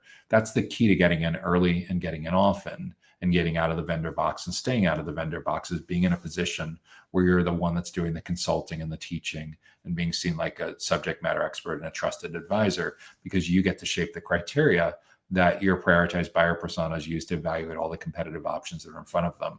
And when you do this successfully early and often, and when you start to spread the surface area among multiple stakeholders within this company, you start to cover the decision committee really, really well and get to the decision maker and dramatically tip the scales in favor of your company. A lot of beautiful things happen with sales cycle acceleration, being able to protect your differentiation, avoid commoditization. And the cool part with doing this well with your prospects and clients is it creates a culture where this spills over into your talent acquisition as well. When you're running this amazing educational events ecosystem as part of your growth engine, you tend to attract better candidates for marketing roles, for sales roles, for account management roles, for product development roles. So a lot of times people bury marketing under the sales organization. The reality is, no, it's not just sales that needs this help with content and events. Your account managers for sure need it. Your product managers for sure need it. Your channel partner organization needs it. And your talent acquisition folks, your HR folks for sure need this. And it's all related. These are company culture issues that are big, big changes for a lot of companies within the data center ecosystem that are running a really obsolete dinosaur-ish kind of playbook.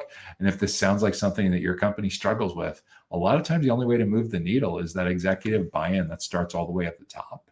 If you work for a small to mid-sized company and you're struggling with these issues when it comes to increasing sales and growing revenue, a lot of times your CEO literally needs to be the internal champion or being among the 2 or 3 executives that are really championing this whole initiative. If your company is relatively small, up to maybe a few hundred employees, the next size up, if your company's more mid-market, a lot of times like a chief commercial officer or a chief revenue officer will spearhead this, or a chief marketing officer will spearhead this. And if you're part of a huge enterprise, this kind of initiative is usually decided at a division or a subsidiary level, like the VP, the managing director of your data center division, or the VP of EMEA or Americas or APAC or something like that, that has anywhere from a couple dozen to a few hundred direct reports. But these are big, big culture changes, and a lot of continuing to do the same things the way you've always done it is really, really hurting you and your company a lot more than you realize, because your tech savvy buyers have moved on. This isn't speculative that they're going to change their preferences. The preferences have already changed. SaaS companies rewrote this playbook over the last 5 or 10 years. And during the early 2020s, when tens of millions of people were working from home, it really, really accelerated. As more baby boomers retire and more Gen Z and millennials are in decision-making roles, it's really, really quite dramatically accelerating with these preferences. So the way for you to get back in early and often is to get out of being seen as just another sales rep, as just another marketer, as just another account manager, and position yourself and your team members in a way that you're seen as a really, really important, powerful part of your prospects and your clients, your future clients' learning and development and professional development process. So that's what I'd be thinking about when it comes to growing, increasing sales and growing revenue. A huge part of growing revenue as well is retention, avoiding churn. And if you don't have a subscription-based recurring revenue business, repeat sales, cross-selling, upselling, account expansion. And that's where account managers, that's where customer marketing, that's where customer education, that's where academies, all of that becomes incredibly important. So over time, as you get better at this, there's a really strong argument for having educational resources and educational events that are pre-sales in nature, and having separate educational resources and educational events that are post-sales in nature.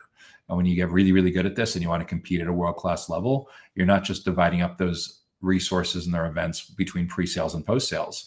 You're dividing up by prioritized buyer personas with the specific use case for that particular job function or that particular vertical, and obviously prioritizing with where you're going to get the biggest bang for the buck, the fastest return on investment, the best unit economics, by prioritizing the highest value stakeholders and the highest value accounts. So these are all the considerations. This is what I'd be thinking about when it comes to increasing data center sales and growing revenue.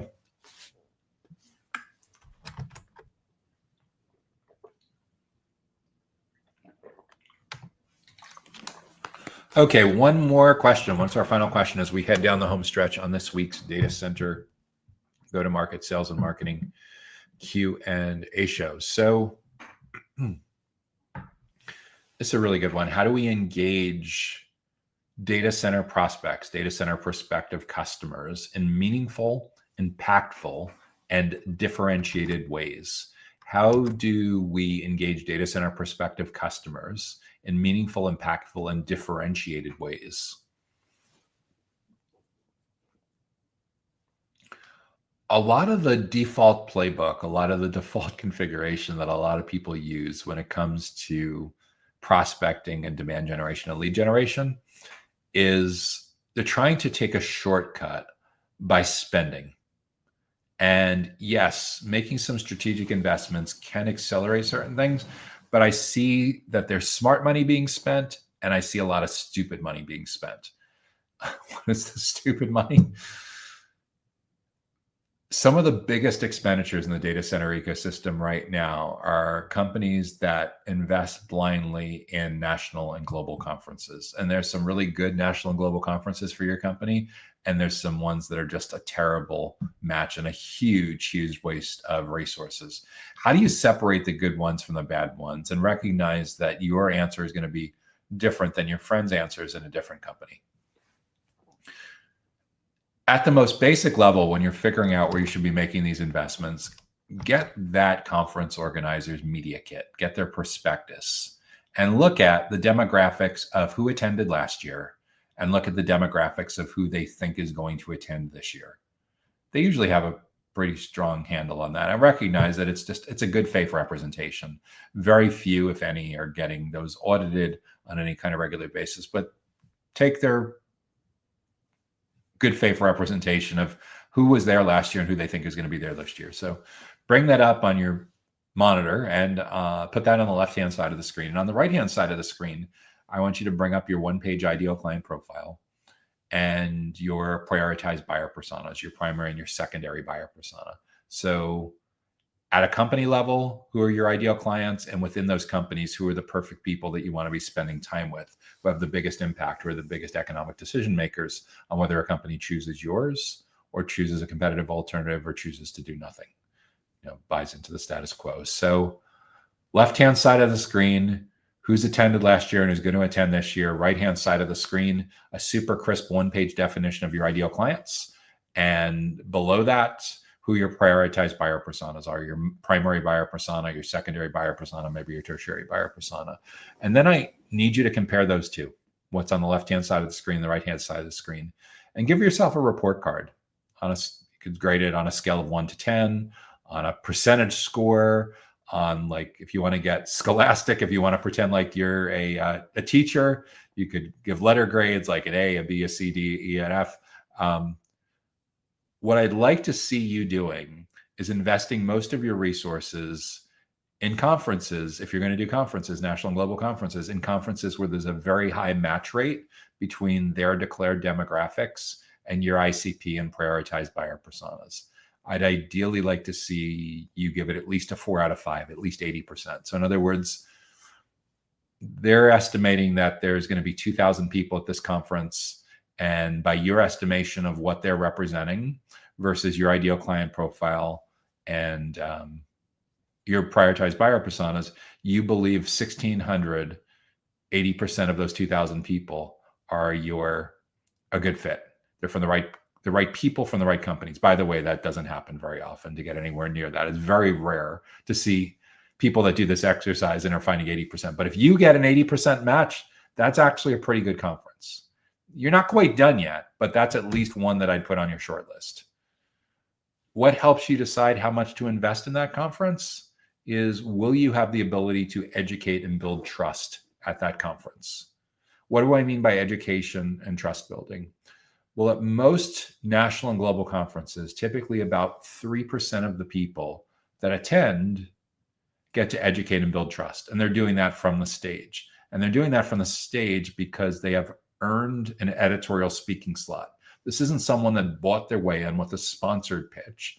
It's that they've actually earned their way in based on their reputation, based on the value they provide, based on how much of a draw they are for that particular audience. So if you're looking at events and at least 80% of the people attending line up with your ideal client profile and your prioritized buyer personas, and you or someone from your team can present a keynote or a breakout session or be on a panel, that's for the most part a pretty good conference to invest in. Let's look at the other extreme. You compare their demographics against your ideal client profile and your prioritized buyer personas, and you discover that most of the people that are attending are from companies that are way too big or way too small relative to your ideal client profile, or they're from the wrong locations. Or along the same lines, you discover that, well, the companies are a reasonably good fit, but they're not attracting the right buyer personas. They're not attracting the right job functions. They're not attracting the right kinds of stakeholders to this particular event. Well, that's one that I'd really give serious thought as to whether you should keep going to year after year. And that other extreme edge case, where only a very small sliver of that event matches up with your ideal client profile and your prioritized buyer personas, that's a candidate for potentially divesting away from, potentially effectively firing that, so you can free up resources to do a lot more of your owned events where you have incredible clarity on who's invited and the topics and the timing. So even if you have the opportunity to speak at that event, if you're speaking that event at that event and it's people from the wrong companies and the wrong stakeholders, who are you speaking to? How are you going to really have impact there?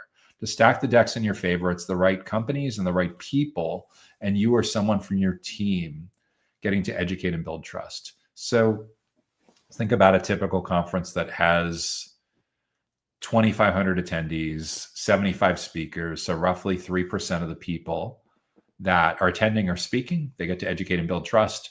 And then on average, they're bringing, for argument's sake, 2 or 3 coworkers along with them. So with 2 coworkers and a speaker, you have 75 companies represented, 3 people from each of those companies, roughly 225, 250 people. So roughly 10% of the people at that 2,500 person conference are either speaking or the coworkers of the people that are speaking.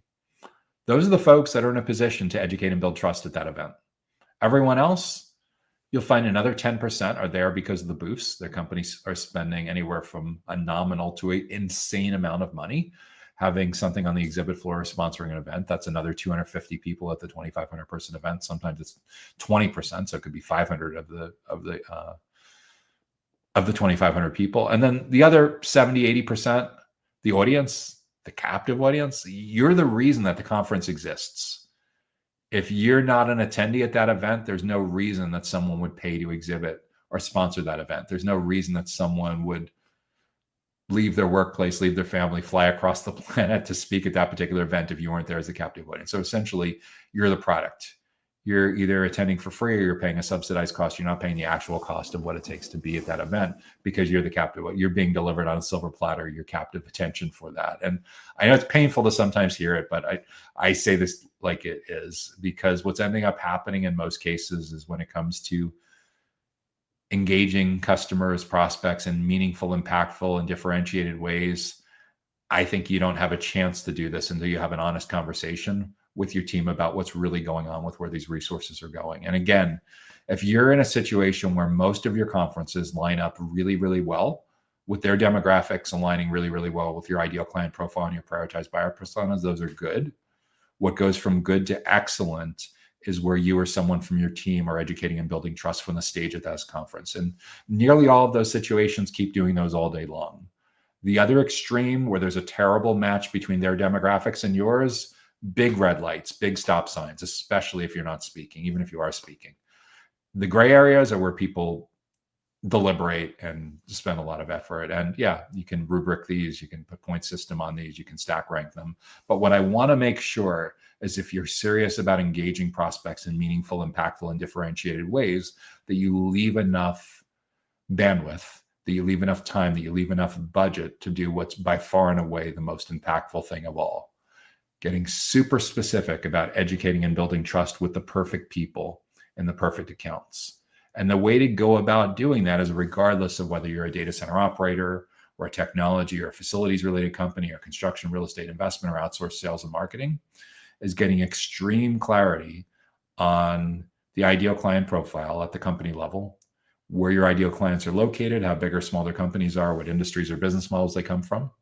That drives your target account list. And then within those target accounts, who are the 2 or 3 different kinds of stakeholders that matter most? The most important economic stakeholder that has the most important role on the decision committee, that's your primary buyer persona. The second most important is your secondary buyer persona.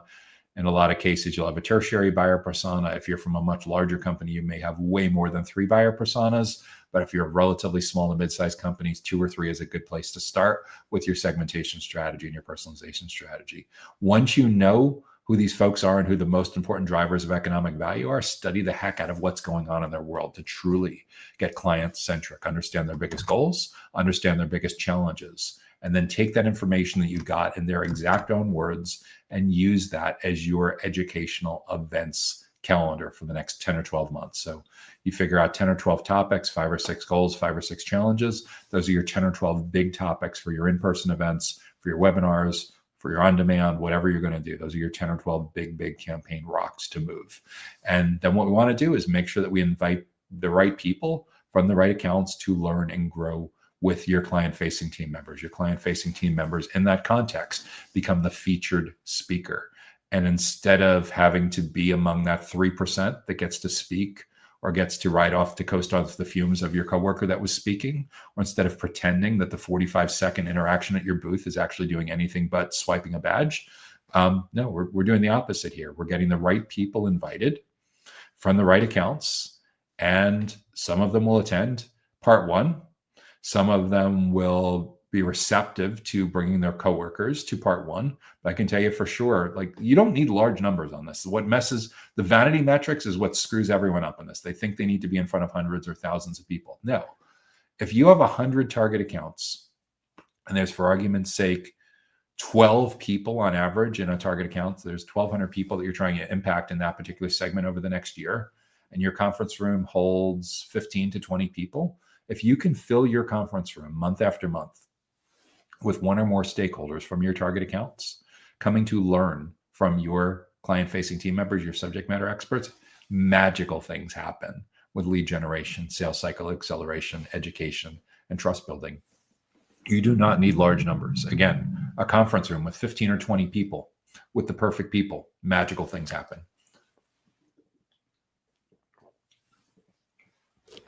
And if you're leaning heavily into account-based marketing and target accounts, the ideal scenario you should be aiming for is having multiple people from a single company attending and learning together, teams that learn together and grow together. And this proactively solves a lot of your alignment challenges in the formative stages of their journey, where you can really shape the criteria that multiple stakeholders use to evaluate the options that are in front of them. One of the biggest challenges and frustrations for enterprise account executives in today's self-driven journey is a lot of what they're spending their time on in the latest stages of the journey is being more like a project manager that's helping to support their internal champion with getting alignment across multiple stakeholders on their team and other key teams in their company. But what if you didn't have to tread water at the end? What if you were proactively stacking the decks in your favor throughout the full buyer's journey by achieving that alignment when they're most open to your educational events experiences, when they're most open to learning from your client-facing subject matter experts about how other people in very similar job functions and very similar companies have tackled this exact challenge? The future of sales, marketing, business development, go-to-market throughout the entire data center ecosystem, to the extent that it doesn't go self-service to marketplaces, depends on you and your coworkers, your team members, your leaderships embracing the idea that your future depends on how good of a job you do of being in the professional development and learning and development business. If you do, magical things will happen. If you resist this, you're going to be commoditized. And it's very likely that at some point in the not so distant future, your prospects and clients will get more value having a conversation with ChatGPT than they will from having a conversation with a human on your sales team. And when that happens, it's pretty much game over for your team's value. We want to preempt that. We want to make sure that that does not happen by making sure that we find a way to continue to add more value to the buyer's journey, to the sales process, than they ever could from a self-service resource. Now, this has already happened in a lot of low-ticket commoditized parts of the data center ecosystem, especially when it comes to things like hosting, co-location, bare metal. It's already at the low end. This has already happened. This isn't speculative. However, there's still opportunity for you to heed the call and recognize that, like, as recently as 3 years ago, no one had ever heard of OpenAI or ChatGPT. That's how quickly the world has changed. It's interesting. I look at who some of the early adopters are, who some of the mid-curve adopters are, who some of the late adopters were. I was having a conversation with my dad a couple of days ago, who we had just told him about 6 months ago when he's asked us stuff. Hey, did you look it up on ChatGPT? And he said, what's ChatGPT? And my wife and I repeatedly had made the suggestion to him over the course of a lot of family dinners and brunches over the course of several months. And I still don't think my dad or mom has installed ChatGPT on their phones. But what I do know is he discovered AI Essentials, the Google version of this, a few months ago. And he doesn't click on 10 blue links anymore. He gets all of his answers from having conversations with AI Essentials. So when I look at when people that are already in their 80s have already made these adjustments, who are the laggards? I used to, especially among the co-location companies that we worked with 10 years ago, I used to get people that told me we're not going to invest in LinkedIn and videos and webinars because our buyers are different. They don't want to learn that way. We're at the stage now where I'm on the young side of Gen X, I'm in early 50s. All of the baby boomers that I know that are still actively working in the data center ecosystem, at this stage, some are still working full-time. A lot of them are working as part-time advisors. Every single one that I know lives on LinkedIn when they're working. How do you know that? Because obviously at this stage in their career, they're very in demand to speak at conferences and on panels. If you see someone who's in the later stages of their career sharing their decades of wisdom with you, and you take a nice screenshot of one of their slides and you write a little text post on LinkedIn and you mention them, you will be shocked within minutes after they get off the stage, they're hitting the like button and thanking you. That's how much they're digitally connected, they're digitally transformed. So when people tell me our buyers aren't, who are you talking about that you think hasn't been digitally transformed? You're selling to IT professionals, you're selling to engineers, you're selling to highly technical, highly skeptical, sales allergic folks. What are you waiting? I don't get what you think is going to happen that's going to save your company if you don't do this. The future of your career to save your relevance is literally on the line. We need to figure out a way for your interactions, your value to be more useful to your prospects and clients than what they can get. It used to be 10 years ago, you were competing for attention against webinars and YouTube videos and Google searches. Now it's all of that plus the apps, the generative AI apps that are fueling all the growth, ironically, in the data center industry. ChatGPT, Copilot, Gemini, Perplexity, Claude, Grok. Like, we already are getting to the point where people are joking about their friends, family, significant others are in a long-term relationship with their chat app because they're spending so many. If you think the session time is high on YouTube or LinkedIn or Facebook, the session time and the relevance and the conversion rates are like off the charts on these generative AI apps. And the only way for you to earn to compete with and earn your way in is through the thought leadership door.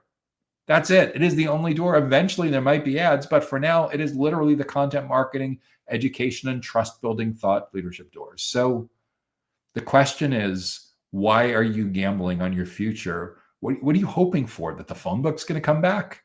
That people are going to wake up tomorrow and say, I really miss the BlackBerry. We need those buttons. Steve Jobs, like what was he thinking in 2007 when he was displacing and disrupting that? Anyone got a dial-up modem handy? I don't know, this whole ChatGPT, YouTube, LinkedIn thing, I'm learning too fast. Maybe I'll wait till next month till the trade publication shows up in the mailbox. Anyone that gets trade publications delivered by mail anymore? I'm sure there's a few people, but like nothing compared to what it was in the earlier stages of my career, like in the 1990s when trade publications were an incredibly valuable source. So for the people that are kicking and screaming with this, where they're thinking that another cabana party, they're thinking that another steak dinner, they're thinking that another golf tournament is going to solve their pipeline problems.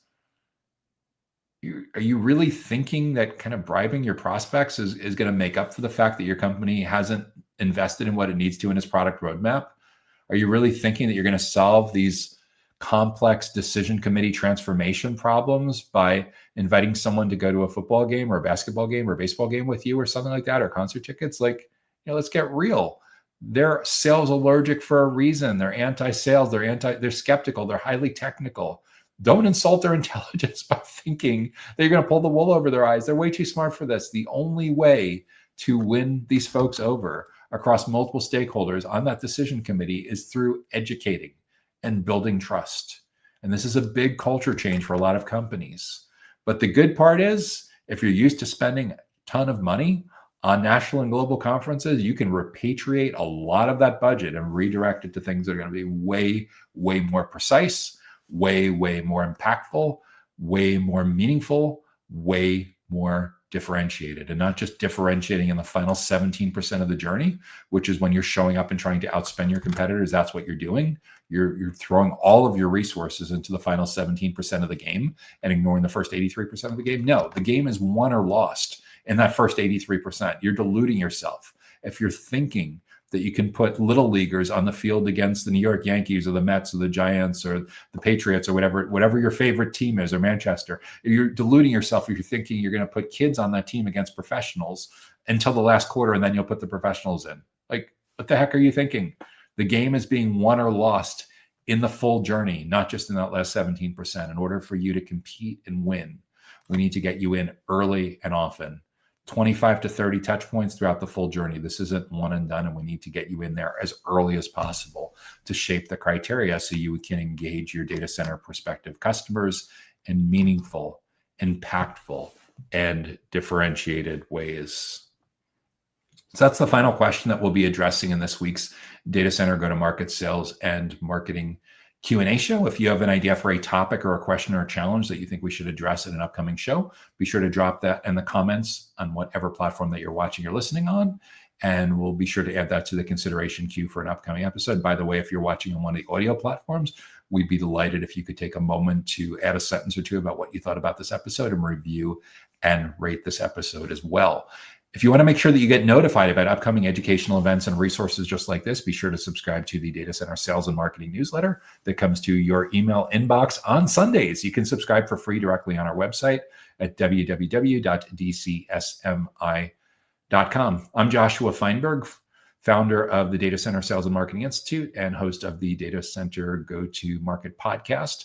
If you and I are not currently connected on LinkedIn, and you would like to be sure to mention in the connection invite note that you've watched and that you're a fan of Data Center Go-to-Market Sales and Marketing Q&A. Just like you, I get avalanched with dozens of requests a week, and I'll be able to put you towards the top of the list if you note that you're a big fan of Data Center Go-to-Market Sales and Marketing Q&A. And by the way, one of the other things that I do, host the Data Center Go-to-Market podcast. If you want to make sure that you get notified, you want to make sure to be on our email subscriber list. And if you or someone from your team that you know of would make a great guest, feel free to reach out to me. Usually LinkedIn is the best place to start as well. I'm always looking for really interesting guests to interview on the podcast. So we're so glad that you were able to join us for this week's Data Center Go-to-Market Sales and Marketing Q&A show. We wish you, your team, and your company great success in growing your individual, your team's impact, and your company's impact in this phenomenally exciting time of growth within the global data center critical facilities and digital infrastructure ecosystem. Look forward to seeing you back next week. Take care now. Data Center Go-to-Market Sales and Marketing Q&A is sponsored by DCSMI, elevating the role of sales, marketing, and go-to-market GTM professionals in the growth of the data center industry. To stay informed about upcoming episodes, subscribe to the Data Center Sales and Marketing newsletter on the DCSMI website at www.dcsmi.com. Again, that's www.dcsmi.com.